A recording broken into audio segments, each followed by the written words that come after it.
Hi everybody. Somebody on this site asked me at some point, how do I winter sow? And so I just wanted to do a little demonstration on winter sowing. Winter sowing, if you're completely unfamiliar, is just the process of sowing seeds in the middle of the winter in the hopes of plants in the spring. So you start off with a recycling container. I find that these work the best. There are people online who have used things even like yogurt cups. I've never found that those work. I definitely like these gallon jugs the best. So the first thing that you do is you take your cap and you get rid of it. You cut it open, I don't know if you can see it, about halfway, leaving the handle.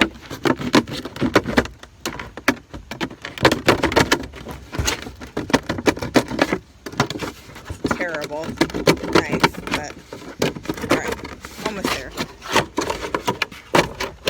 Alright, so you cut it halfway like this, and the next thing that you want to do is you want to put some holes in the bottom, and my knife is pretty dull, so I'm not sure how much success I'm going to have with that right now, but yeah, I'm not going to try. But usually you put 4 holes in the bottom, approximately, and then you cut it open. So the next step is you want to put soil in there after you've put your holes into.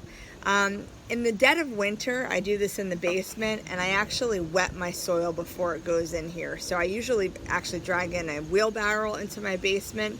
I wet my soil, and then I start. So I don't have a wheelbarrow, I have this, but I'm gonna do the similar process.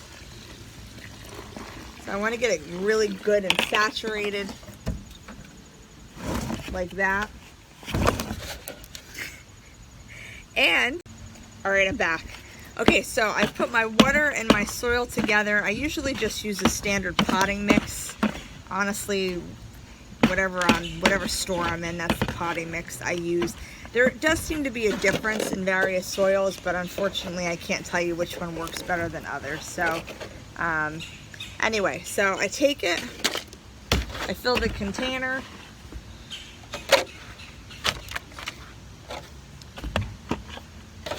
All right, to about that high, hopefully you can see it, kind of. I smooth it out so it looks like that. All right, and then I drop some seeds in. And so this is the time that you can start collecting seeds.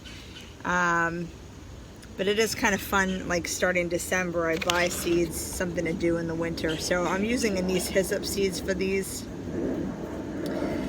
So I've just sprinkled anise hyssop seeds. The last step then is you straighten the container. And I don't know why you need to do this, but I can tell you from experience you do need to do this. You actually want to take your duct tape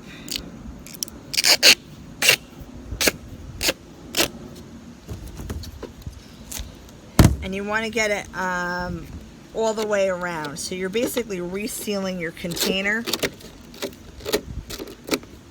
This is a very messy one, but you get the idea. Like this, so that it's totally resealed. The last thing that I do is I label with a Sharpie what I just put in here. So this is anise hyssop. Now, if I were doing this for real, I would start this in about January, and then I usually winter sow on and off from January to March. As soon as I'm done with this container, it goes outside. In my case, I usually put it in an area that gets pretty good winter sun.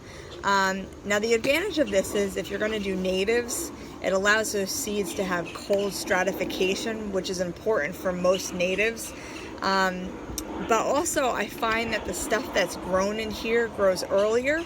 I've already had things in New Jersey sprout in February in these. But the other advantage is when it does grow, the seedlings just tend to be really healthy and really hardy. You don't have leggy seedings. You don't have, I don't know, you just don't have weak seedlings. So it's worked incredibly well for me. It's probably why my garden is completely overflowing with plants right now, because seeds are pretty cheap. They're like $1, and it's something to do in the winter. So I highly recommend this method if you're looking to get more plants, and you would be shocked how well it works. Now, there is one type of plant or one type of seed that does not work for this, and those would be the tender annuals. This method works very well for perennials, especially natives. It also works well for hardy annuals such as alyssum. I don't know if I'm saying it right, but alyssum, I use it for that.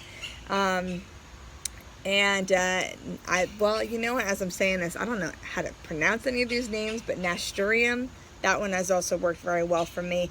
And I've used it for various vegetables too. But again, the cold hardy vegetables, this would not be something you use for like a tomato or a pepper. So, that's it. Thank you for watching my first video. I hope you guys are having a great Saturday. Bye.